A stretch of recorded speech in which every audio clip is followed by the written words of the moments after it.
दोस्तों आदाब, नमस्कार, सलाम, सत श्री अकाल, जय भीम। उपचुनाव ज़मीनी इंतखाबात में बीजेपी की करारी शिकस्त के बाद मोदी सरकार के होश ठिकाने आ गए। झांसाराम और ढोंगी योगी के झांसे में नहीं आएगी देश की जनता। ये देश के अवाम ने, जनता ने फैसला सुना दिया अपना।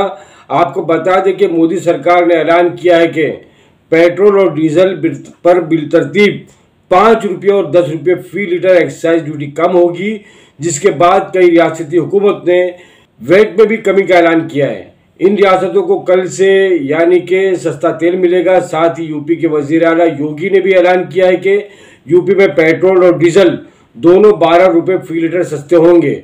इस ऐलान के बाद देश की जनता ने भी ऐलान कर दिया है कि हम भी झांसाराम और ढोंगी योगी के झांसे में और नहीं आने वाले हैं, जिसका सबूत है ट्विटर और दीगर सोशल मीडिया पर जिस तरह से ट्रोल किया जा रहा है। ये बताने से पहले आइए हम आपको बताते हैं कि बीजेपी की ज़मीनी इंतखाबात यानी कि उपचुनाव में शिकस्त के असबाब क्या है, कैसे शिकस्त हुई, क्यों हुई और मुख्तलिफ सियासी जमातों के लीडर ने क्या कहा। उपचुनाव के नतायज 2021 हिमाचल में बीजेपी की शिकस्त, राजस्थान, बंगाल में बीजेपी की करारी शिकस्त हुई। वहीं दम तोड़ती कांग्रेस ने राहत की सांस ली है, अपनी जीत का झंडा लहराया है। वोटों की गिनती 13 रियासतों और मरकज के जेर इंतजाम इलाकों दादरा और नगर हवेली में हुई, जिसमें 3 लोकसभा सीटें और 29 असेंबली सीटें थीं। इस उपचुनाव में बीजेपी की हालत खराब नजर आई। दूसरी तरफ कांग्रेस ने इस इलेक्शन में बहुत अच्छी कारकर्दगी का मुजाहरा किया है, जहां कांग्रेस ने हिमाचल में क्लीन स्वीप किया है बीजेपी को। वहीं टीएमसी ने मगरबी बंगाल में बीजेपी को एक बार फिर सबक सिखा दिया है। हिमाचल प्रदेश में मंडी लोकसभा समेत 3 असेंबली सीटों के ज़मीनी इंतखाबात में बीजेपी का सफाया हो गया है। कांग्रेस ने चारों सीटों पर साफ सुथरी तकरीर की थी। ये हुक्मरान बीजेपी के लिए एक बड़ा झटका है, जिससे अपने भड़काऊ भाषणों को तर्क कर देना चाहिए और हिंदू मुसलमान, हिंदुस्तान पाकिस्तान, अफगानिस्तान, कब्रिस्तान शमशान बंद कर देना चाहिए। जनता का असल मसला जो है वो है महंगाई, बेरोजगारी और देश का विकास, ना कि विनाश। बीजेपी को जनता का ये साफ संदेश है।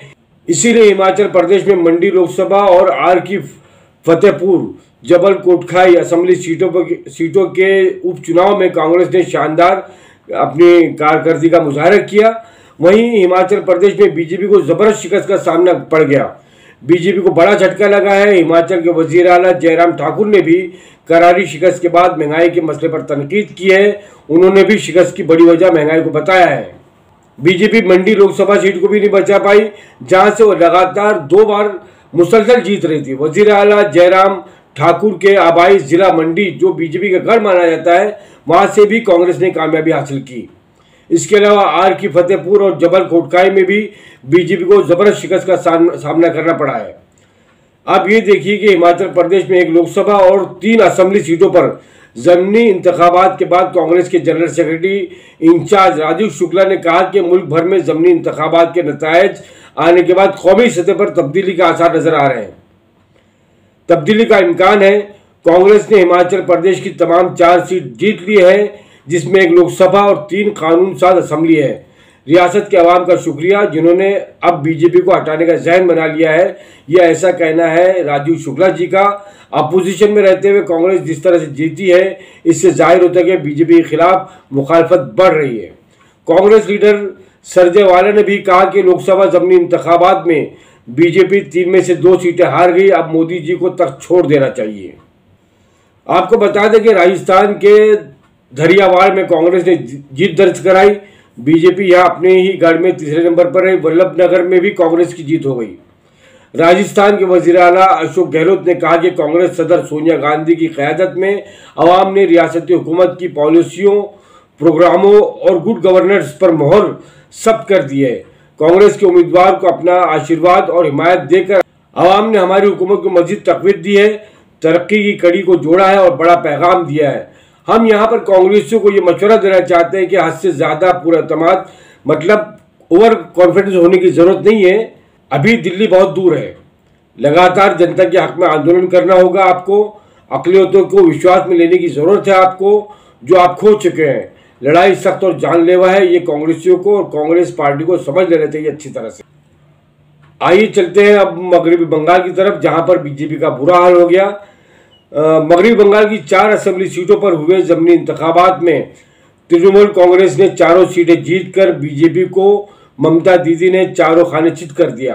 टीएमसी ने गोसाबा, डहंटा, खरवा और शांतिपुर में कामयाबी हासिल की है। मगरबी बंगाल में टीएमसी की जीत पर वजीर आला ममता बनर्जी ने चारों जीतने वाले उम्मीदवारों को दिली मुबारकबाद पेश करते हुए कहा कि ये जीत आवाम की जीत है, क्योंकि इससे जाहिर होता है कि बंगाल कैसे हमेशा प्रोपेगेंडे और नफरत की सियासत पर तरक्की और इत्तेहाद का इंतखाब करेगी। आवाम के आशीर्वाद से हम वादा करते हैं कि हम बंगाल को मजीद बुलंदी तक ले जाएंगे। ये ममता बनर्जी ने आवाम से वादा किया है। आइए बढ़ते हैं हरियाणा की तरफ। हरियाणा में INLD के सरबराह ओम प्रकाश चौटाला के बेटे अभय चौटाला ने हरियाणा के सिरसा जिले की एलनाबाद असेंबली सीट पर कांग्रेस उम्मीदवार पवन बेंसवाल और बीजेपी उम्मीदवार गोविंद कंडा को शिकस्त दी है। ये सीट अभय के इस्तीफे से खाली हुई थी। ओम प्रकाश चौटाला के बेटे अभय चौटाला ने इस सीट से इस्तीफा दे दिया था। उसके बाद यहाँ पर ज़मीनी चुनाव हुए। फतेह हासिल करने के बाद अभय चौटाला ने यह भी कहा कि दिवाली के बाद वो टिकरी और सिंगू बॉर्डर जाएंगे। किसान अगर कहेंगे तो फिर इस्तीफा दे दूंगा मैं। ये भी इस तरह का उन्होंने ऐलान किया है और वो किसान आंदोलन में शरीक होंगे। शिवसेना के लिए भी महाराष्ट्र में आने वाले दिनों में अच्छे संकेत है, जहां से खबर यह आई कि शिवसेना की उम्मीदवार और अंजानी मोहन डेलकर की बेवा कलावती डेलकर ने दादरा और नगर हवेली लोकसभा ज़मीनी इंतखाबात में अपने बीजेपी हरीफ को 50,000 वोटों से शिकस्त दी और तारीखी फतेह हासिल की। फतेह हासिल करने के बाद में अंजानी मोहन डेलकर की बेवा कलावती डेलकर ने यह भी कहा कि मोहन डेलकर के प्रति सम्मान भाव रखने और उन पर भरोसा करने के लिए धन्यवाद देती हूं मैं सबको। दोस्तों, आपको ये भी बता दें कि दादरा नगर हवेली के दिवंगत सांसद मोहन डेलकर ने मरीन ड्राइव के होटल सी ग्रीन में आत्महत्या कर ली थी। वो अपने पीछे 15 पन्नों का एक सुसाइड नोट भी छोड़कर गए थे, जिसमें उन्होंने दमन, दीव और दादरा और नगर हवेली के प्रशासक प्रफुल्ल पटेल और कई अन्य प्रशासनिक अधिकारियों को कथित तौर पर लगातार उत्पीड़न करने का आरोप लगाया था। उसके बाद उन्होंने आत्महत्या कर ली थी और वहीं ये सीट जो है वो खाली हुई थी, जिस पर कलावती जी ने इलेक्शन लड़ा और जीत गई। आपको दोस्तों ये भी बता दें कि कलावती के प्रचार के लिए शिवसेना नेता और सांसद संजय राउत, विनायक राउत, अनिल देसाई जी और आदित्य ठाकरे जो है ये दादरा नगर हवेली में डेरा डाले हुए थे और जिन्होंने इनको जीत दिलाई और बहुत ही तारीखी ऐतिहासिक जीत है ये। दादरा नगर हवेली की उपचुनाव में कांग्रेस प्रत्याशी महेश डोडी का प्रदर्शन इतना खराब रहा कि वो अपनी जमानत तक भी नहीं बचा सके। वहीं दूसरी तरफ कर्नाटक उपचुनाव यानी कि ज़मीनी इंतखाबात में जो कांग्रेस और बीजेपी को एक सीट मिली है और मेजो नेशनल फ्रंट यानी कि मिजोरम में मेजो नेशनल फ्रंट ने मिजोरम की वाहिद असेंबली सीट जीत ली। दोस्तों, हम आपसे एक बात और कहना चाहते हैं, यहाँ पर जो करना चाहते हैं वो ये है कि इस इलेक्शन में बीजेपी की फिरकापरस्त जो सोच को और जिस तरह से वो अक़लियतों को निशाना बनाते हैं उस सोच को आवाम ने बिल्कुल नकार दिया है। लोगों ने आवाम ने यहाँ पर महंगाई के खिलाफ वोट दिया है, बेरोजगारी के खिलाफ वोट दिया है और मुल्क में जिस तरह से बढ़ती फिरकापरस्ती है एक तरह से उसके खिलाफ भी वोट दिया है। आपको याद होगा दोस्तों कि दिल्ली में जब NRC CA के खिलाफ जो है प्रोटेस्ट हो रहे थे, उस वक्त मुसलमान प्रोटेस्ट कर रहे थे और वहाँ पर दलित भाई और हमारे सरदार भाई भी हमारा साथ दे रहे थे। उस वक्त बीजेपी के फायर ब्रांड जो वक्ता है, जो स्पीकर है, जो बड़बुले हैं या गुंडा कह सकते हो उसको, अनुराग ठाकुर, जो ये अपनी तकरीरों में ऐलान कर रहा था कि देश के गद्दारों को गोली मारो सालों को। अनुराग ठाकुर जैसे जहरीले लोग जो प्रचार करने गए थे अपने प्रत्याशियों की जमानत भी नहीं बचा पाए इस इलेक्शन में। ये देश के लिए एक बहुत बड़ा संकेत है और आने वाले दिनों में हम समझते हैं कि बदलाव आएगा, परिवर्तन आएगा, देश बदलेगा, देश के हालात बदलेंगे। एक बार फिर अमन, भाईचारा, अखुवत, एकता फिर देश में लौट आएगी और कहीं ना कहीं कांग्रेस को भी इससे सबक हासिल करना चाहिए कि अगर कहीं कांग्रेस को मौका मिलता है तो अपनी गलतियों को सुधारे। अक़लियतों के साथ में ख़ास तौर से उनको भरोसे में लेना होगा, अक़लियतों को, बिलखुसूस मुसलमानों को भरोसे में लेना होगा और देश की जनता को भरोसे में लेना होगा। जो महंगाई इतनी बढ़ चुकी है, बेरोजगारी बढ़ चुकी है, उस पर लगाम लगाना होगा। आइए अब आपको हम, जैसे कि हमने कहा था कि मोदी सरकार के पेट्रोल डीजल सस्ता करने पर आवाम ने ट्विटर पर या यूजर ने ट्विटर पर क्या क्या कहा, अपनी किस तरह राय दी। डीपी कार्तिक नामी यूजर का कहना है कि आखिरकार ये एक बार फिर साबित हुआ कि ईंधन की कीमतों को तेल कंपनियां कंट्रोल नहीं करती। टैक्सों के जरिए ये मरकजी हुकूमत है, वो जब चाहे कम कर सकती है। इलेक्शन के बाद इसमें इजाफा हो सकता है या इजाफा किया जा सकता है, ऐसा इस यूजर का कहना है। डीपी कार्तिक का कंचन नामी यूजर का कहना है कि उपचुनाव की पहली डोज का नतीजा शानदार रहा है।